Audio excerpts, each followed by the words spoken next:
Hi everyone, in this video I will show you how to change Wi-Fi password on Google Nest Wi-Fi Pro AXE5400. You can change the Wi-Fi password from the smartphone application only. So first of all, you need to make sure that your smartphone is connected to the Google Nest Wi-Fi network. To do this, open your settings, open Wi-Fi, make sure Google Nest network is selected here. And now you can close your settings and open Google Home application.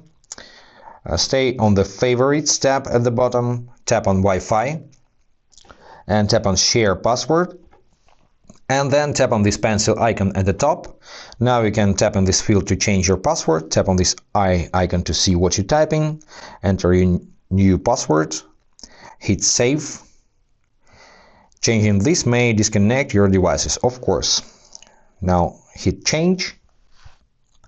And you've seen an error message because your device is disconnected from the network now. So ignore this message, just tap on OK and go back to your Wi-Fi settings. Find Google Nest network, tap on eye icon next to it, forget this network. Find it once again in other networks, tap on its name and enter your new password to reconnect. Once entered, tap on Join, and you're all set. I hope this was helpful. If yes, consider to subscribe to our channel, hit the like button, and be awesome. Bye guys.